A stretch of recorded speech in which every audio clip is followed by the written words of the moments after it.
With the dawn of history, two great civilizations emerged. The gods and heroes of Egypt and Mesopotamia were still half animal, half man.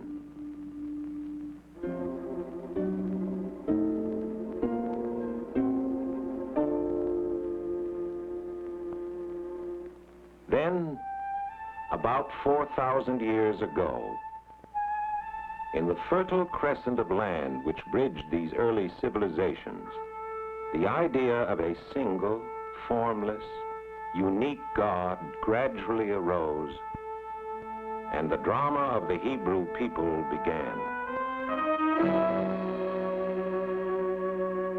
The Lord said unto Abraham, Get thee out of thy country. Unto a land I will show thee, and I will make thee a great nation.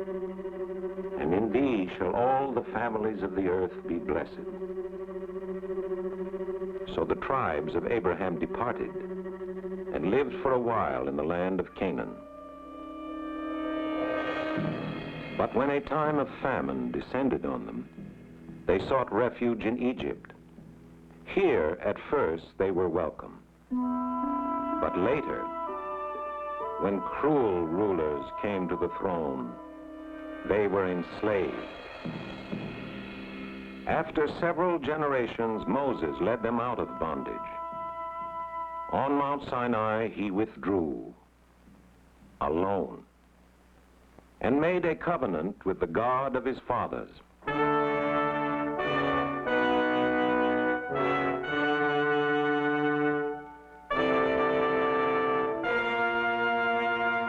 Meanwhile, his people, lonely and leaderless, turned again to the ancient custom of animal worship. But Moses returned and rebuked them. And in the long years of their wandering, he gave the Hebrews a sacred code which was to govern their way of life and ensure their survival throughout the ages. From this covenant between God and man, a sense of human justice evolved, which was to influence not only the Hebrew people, but the entire development of Western history. After 2 centuries of struggle, the Hebrews established themselves in the land of Canaan. Here, they chose their first kings.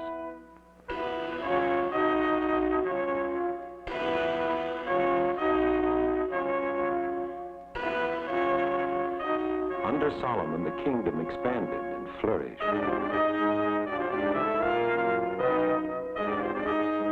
A temple was built to house the Ark of the Covenant.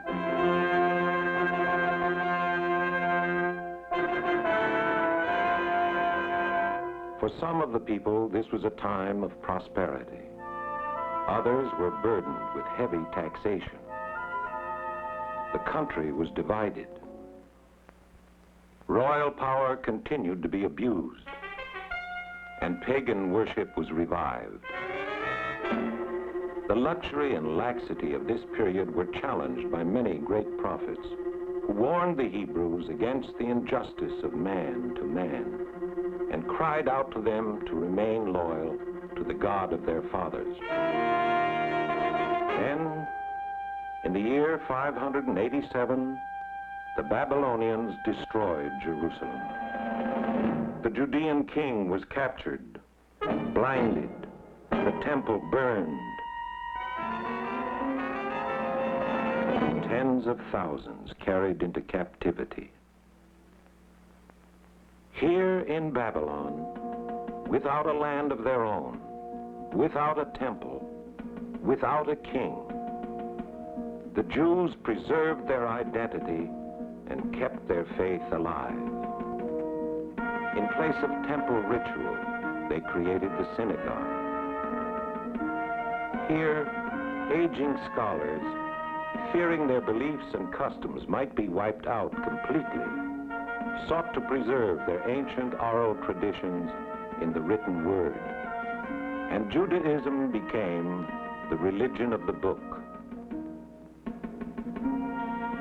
After Babylon had fallen to the Persians, the exiled Jews were allowed more freedom. As the years passed, under more tolerant rulers, they prospered and multiplied. Finally, when given permission to return to their homeland, the majority preferred to remain in Babylon.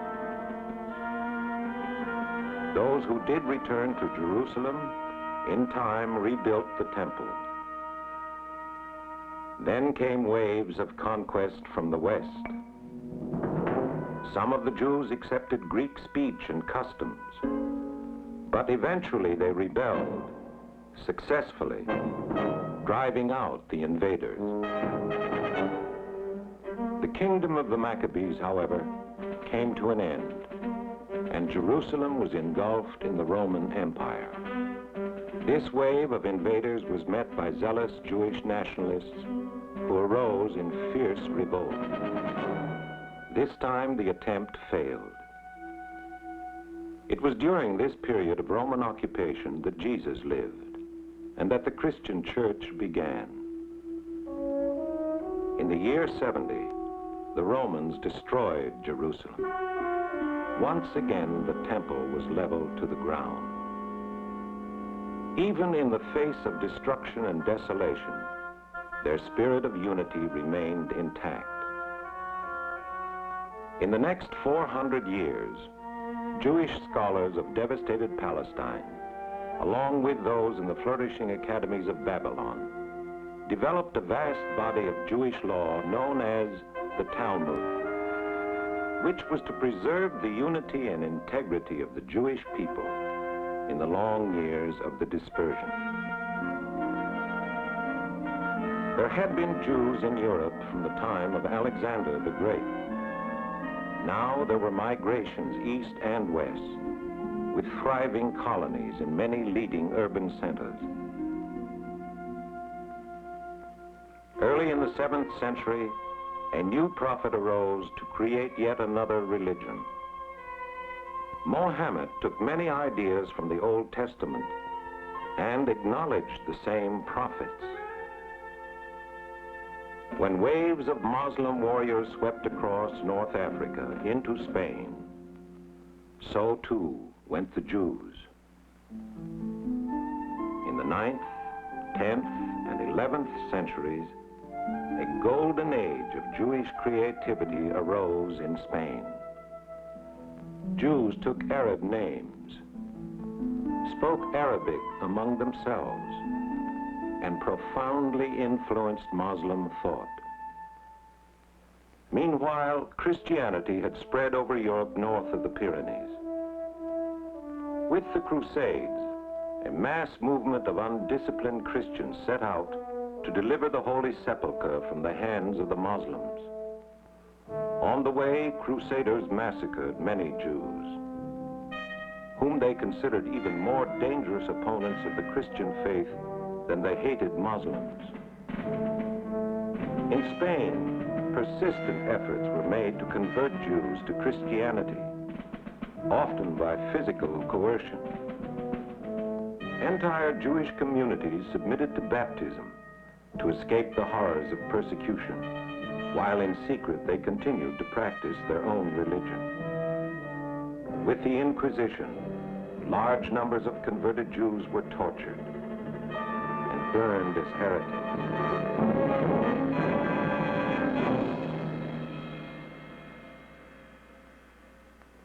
Since the sharply defined hierarchy of the feudal system denied land to any non-Christian, the Jews began to congregate in the growing medieval cities.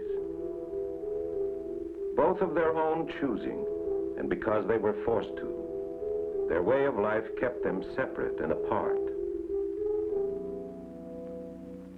In Western Europe by the 15th century, most Jews lived in a city within a city, the ghetto.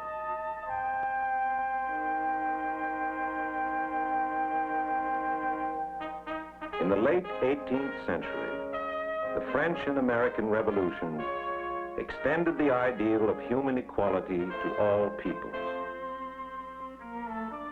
Jews of Western Europe shared in the general emancipation and rose to high posts in literature, finance, and politics. In Eastern Europe, however, the fate of the Jews fell from poverty to pogrom. Thousands in Tsarist Russia and Poland suffered incredible horrors. Over 2 million emigrated to the United States. By 1910, New York was the Jewish capital of the world.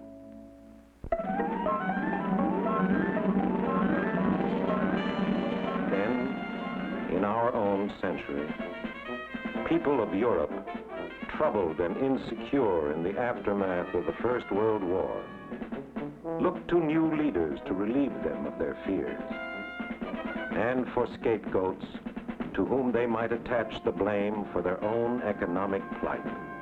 The result was a new horror and a new word: genocide. Now their spiritual longing became a question of survival as the Jews turned in desperation to their ancient homeland. Here, since the 15th century, a small population of Arabs, Jews, and Christians had lived under the rule of the Ottoman Turks. Jewish immigrants had been trickling in long before the nationalist political movement called Zionism gained impetus under Theodor Herzl.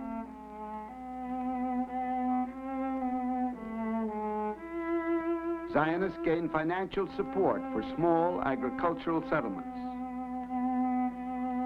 With the collapse of Turkey in 1918, Palestine came under British mandate.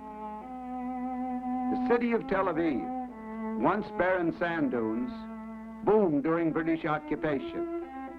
Many thousands of European Jews settled in the Holy Land after Britain issued the Balfour Declaration, which endorsed the establishment of a national home for the Jewish people in Palestine.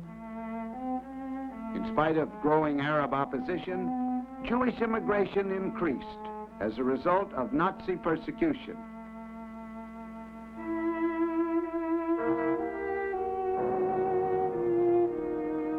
After World War II, the survivors, weak and broken, saw no hope but to live in Palestine. Refugees came by the thousands in overcrowded, leaky boats. In Palestine, extremist mobs rioted against Britain's restrictive immigration policy. The British Navy intercepted unauthorized ships at sea and forced illegal immigrants to turn back.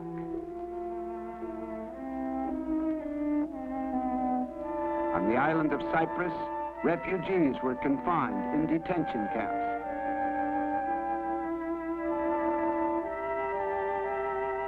The Jewish underground in Palestine sabotaged British installations in protest.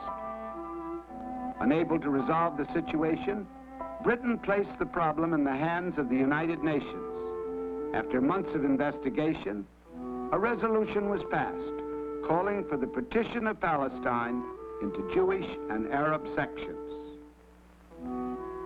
The British withdrew, leaving the hard-pressed Palestinian Jews at the mercy of the surrounding Arab nations.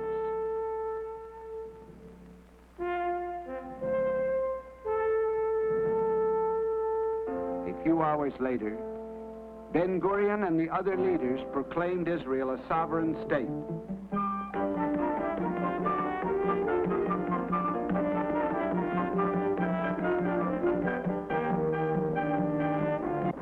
Arab armies set out to destroy the newly born nation, but suffered repeated defeats. Israel seized far more territory than it had held under the UN partition plan. 9 months later, a general armistice agreement was signed under United Nations auspices. Israel, one of the first democratic states in the Middle East, swore in Dr. Chaim Weizmann as its first president. and the floodgates of immigration were open for all who chose to come.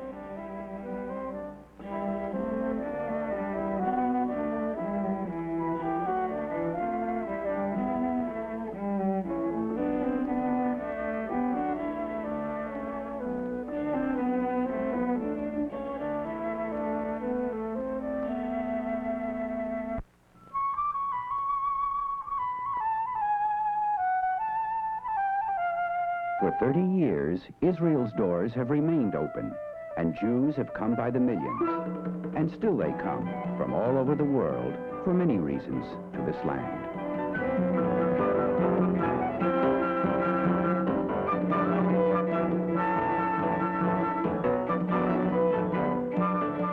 Today, crops are grown on land which for centuries lay fallow. Much used to be desert. The people who lived here, mainly nomadic Bedouins, raised sheep and watched over their water holes. Water has always been a key to life throughout the Middle East. Now, after extensive research and the use of modern equipment, 3 times as much of Israel's land is farmed compared to 30 years ago. Old and new farming methods exist side by side.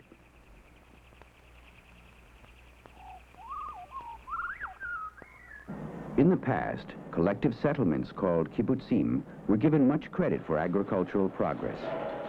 Today, they are responsible for only a small percentage of Israel's agricultural output, and only about 8% of Israel's labor force is engaged in agriculture. Citrus fruits continue to be an important export crop. About 90% is sold abroad. The export of all fruits and vegetables, as well as manufactured goods like electronic equipment, polished diamonds, and textiles, is flourishing. Israel has not been blessed with an abundance of raw materials. Most of the meager mineral resources are found in the south, in the Negev Desert and the Dead Sea. Some oil has been discovered, but Israel produces only a minor portion of her needs, and the availability and price of imported oil still dramatically affect the economy.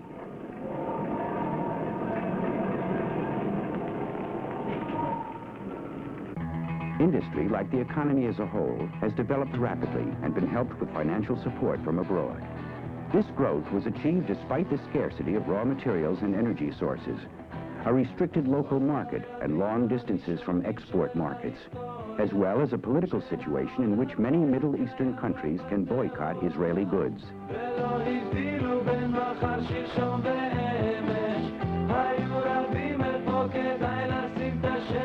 80% of the almost 4 million people live in cities, a dramatic change from 30 years ago.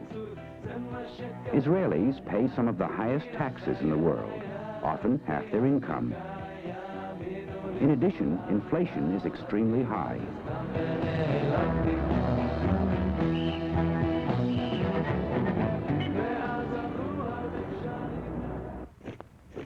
40% of Israel's budget goes for defense. There is compulsory military service for both sexes. Single women serve 2 years and remain in the reserves until they are 34. Men, at 18, are required to serve 3 years in the Army and remain in the reserves until they are 55. They must report for a month's training every year.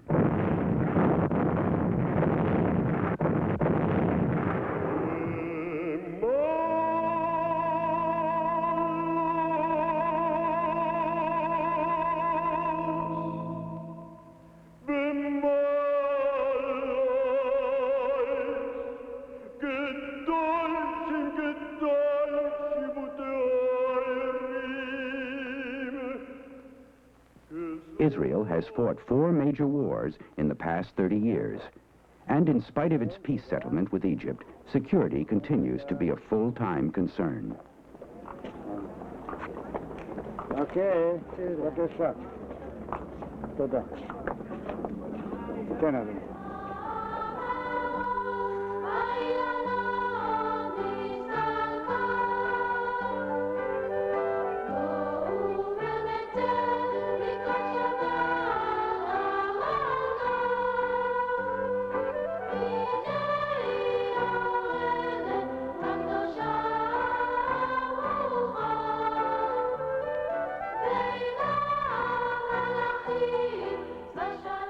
Israel has a dynamic cultural life and heavily supports art programs and artists.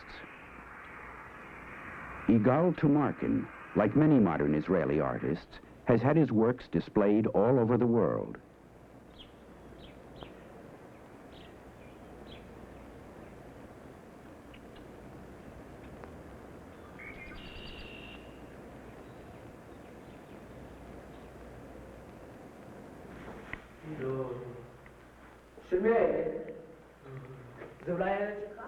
Throughout the nation, there are scores of amateur and professional musical and theatrical groups performing classical, folk, and avant-garde works.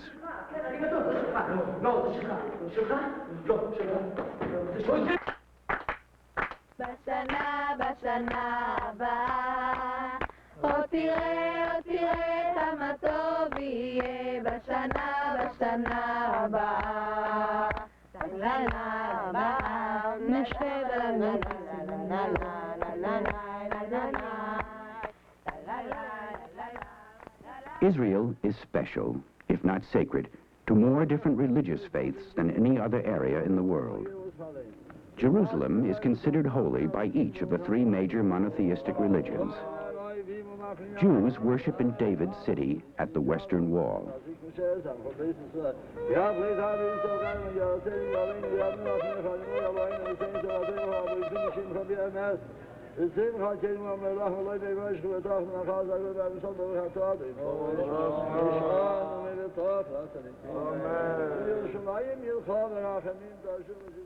Muslims pray at the place from where Muhammad ascended to heaven.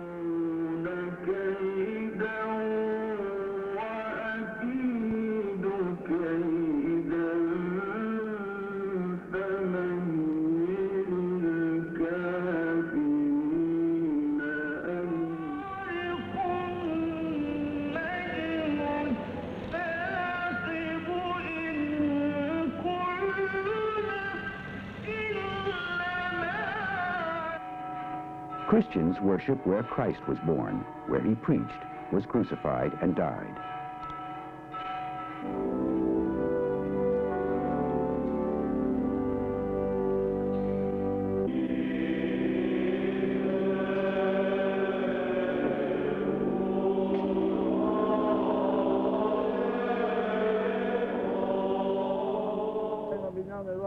Israel's population is a rich tabloid of various ethnic groups. Jews themselves are a people of diversified backgrounds, and the problem of a so-called Second Israel exists, the successful integration of the immigrants from Asia and North Africa with the ones from Europe. An extensive social welfare system stresses preventive medicine and research. Healthcare is about the most extensive in the world. Life expectancy is now higher than in most Western nations, including the United States.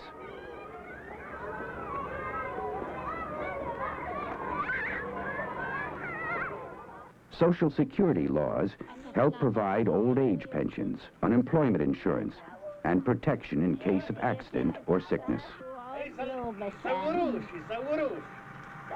את מקבלת כדורים? כדורים בשביל לישון?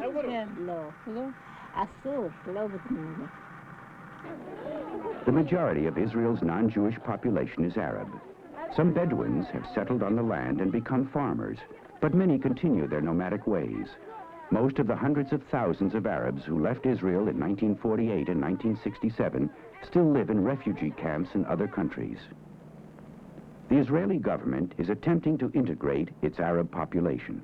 Many now attend literacy classes and enroll in other adult education courses. Education has been given highest priority in Israel, and a complete system has been built up from kindergarten to university. One objective, besides bringing together the various immigrant groups within Israel, is to effectively integrate the native-born Israelis with the immigrant populations.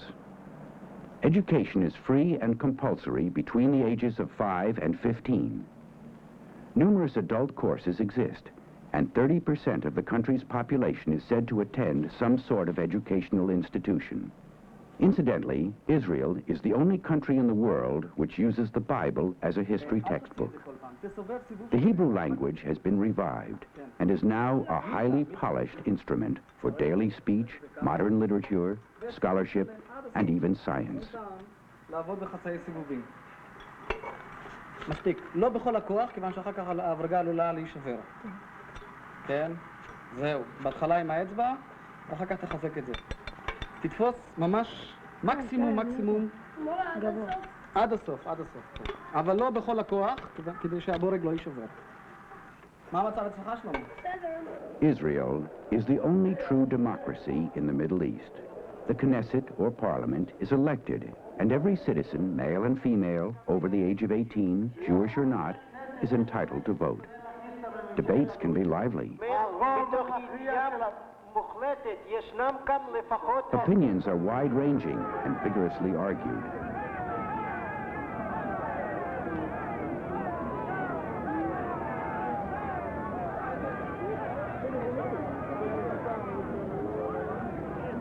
The major concern of all is the establishment of a lasting peace in the Middle East. Will modern Israel be an arena for more bloodshed? Or will it become a place where Arabs, Jews, and others find peaceful solutions to common problems?